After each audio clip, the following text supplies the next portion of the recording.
Cello to the Good Honey Bee Yard, Tuesday, March 3rd, 2020, 10 a.m.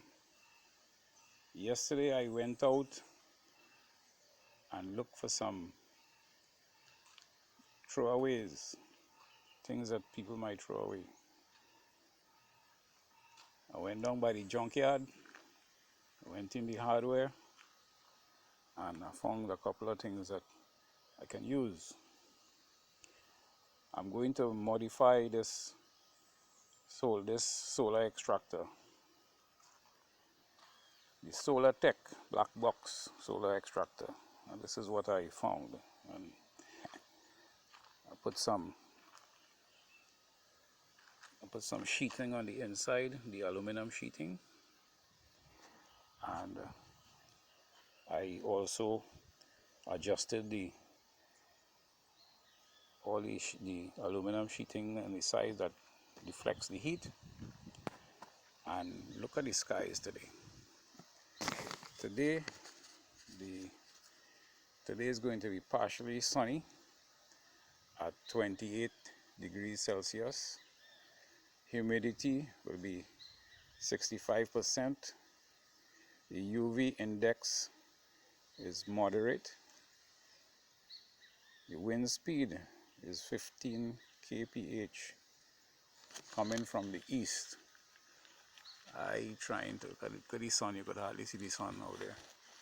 I trying to get this thing in order, and the weather seemed to be against me, man.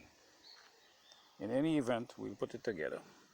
What I have here in the bucket is some cappings from about 2 years ago. So I will need to rinse it out before I put it in the extractor, solar extractor. And what I was also able to get is this pan here, and this is what it's normally used for. So what I'm going to do with that pan is use it to improve this solar extractor here.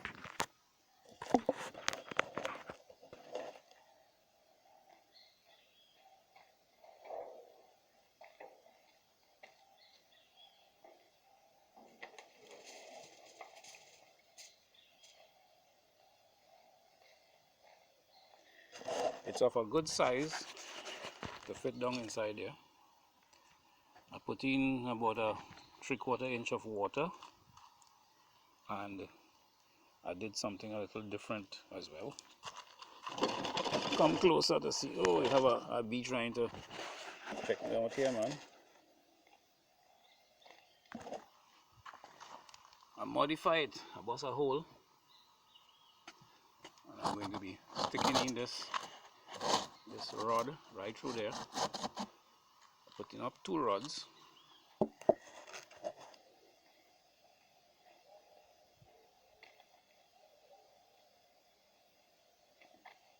Also got this nice little tray with a lot of holes to the bottom as well, so that all the cappings, when it melts, it will go through those holes there.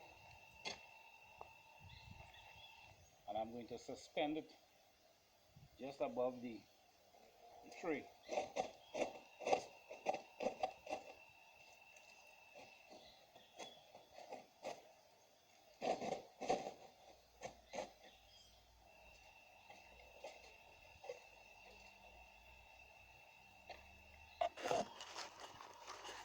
See, like that. I'm suspending all the wax just over the tray, and yeah, man. Right? How you find that looking? And now, instead of having the 2 pieces of shim there, I run the 2 pieces of rod across and put it down like that. So let's see how that will work out today. providing we get enough sunshine.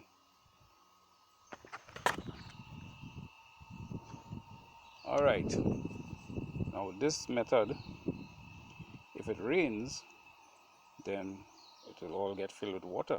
So you will need to be aware of that. And you know, some people will say when you have things in the sun, look out for rain. So you'll have to come and move it under the shelter so it wouldn't get rained on. Or you can lift this box off the ground and put something under it so the rain wouldn't bother it from the bottom. As well as you could put a covering over it, plastic cover or something. So if you're not around or you can't get to it in time, it wouldn't get drenched in rain. However, there's another process that I have been using, and when I went to the scrapyard yesterday, I found something. So let me take you over to it. And there it is. I got this piece of what they use this for is when you're making a building something and you have to do a decking, which is a suspended floor. You use these different type of sheeting to put concrete inside. So I got this piece, which is really nice for this job, as you can see. And I put the back higher than the front. And what we have here is all the old pieces of comb. You could rest it on the high part, and when the sun come and heat up this metal, it's going to melt that wax and it will run down. And as it's running down, going closer and closer to the end, that is how it gets refined. So by the time we reach the end here, I will put some sort of container here to collect it, or I could use the hive tool and scrape it off. So you can see how the sunshine is coming in onto it there already. So stay tuned for all the good bees videos that I'm sharing with you all. Most of all, thanks very much for watching. Like and share, subscribe, click on that bell icon so when I do another good bees video, it will come to you direct in your mailbox. Yeah man, this is an easy way to get all your wax rendered. And I guess I'll have to catch you in the next one.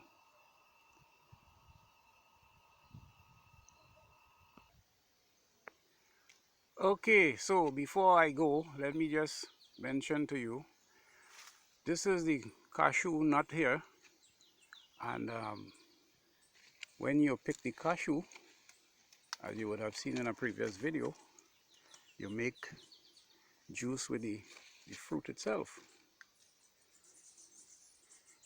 Okay, so you make the juice with the fruit, but what do you do with the seed? That's the next thing. And this tree here has been producing quite a lot of cashew, and it have a lot of flowers still. And look at this whole big nice bunch of cashew coming up here. They still have to mature. We have another bunch right there. Right over there have another bunch. So we have bunches of cashew coming up at different stages of development. And look at those nice big seeds.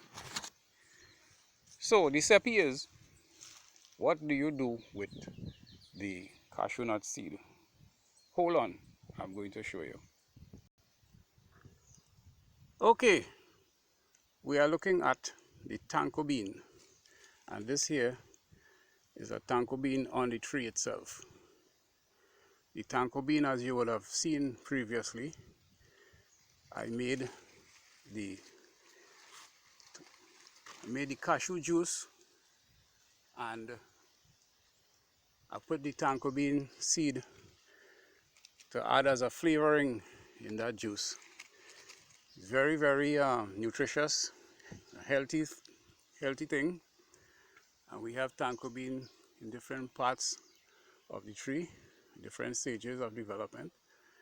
And that is what I use the tanko bean for.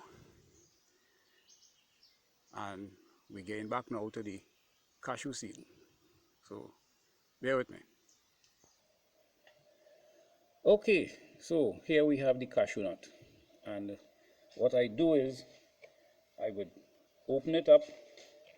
You use a knife, and I would open it up like that, and then I will remove the cashew bean from the inside. But you have to be very careful. You have to wear gloves because these cashew have a very strong oil. It's very corrosive. If it gets in your eye, you'll have some serious eye problem. And when it gets on your hands and fingers, it's very acidic, so you can damage your hands very badly. You'll get burns. So I clean it out like that. Of course, I don't have gloves. It's just a few that I'm doing to show you. And if you notice, the cashew shell casing, it oozing a sort of a resin, and it's that resin that is very corrosive on your skin. So you have to be very careful with that. Now, this here is what you could patch and consume. Right? This is the part that you'll buy in the store. Of course, I don't have a good method for taking out the cashew seed from inside their hole, as you would buy it in the grocery store or wherever. But that's it. Now, what I do with the cashew seed is, when I'm filling up my smoker, I put these pieces of cashew. Of course, I have these here for quite a while, since last year, and it's pretty dry. And I will put, like just a few, like this amount in the smoker from time to time. And I have found that helps very much in reducing the varroa mite in the colonies. As you would have seen in a previous video, I just had a couple of mites. I haven't done cashew smoke recently. However, I'm going to be doing that now again, seeing that I see some mites there. So next time I go to the apiary and open up those colonies, I would be using these cashew beans for doing that job. Sometimes, well, most of the times actually, I don't bother to open up the seed because it's time consuming. I will just put in the whole seed like that, take about 4, 5, 6 and put it inside the smoker. So that's what I do with the cashew bean seed.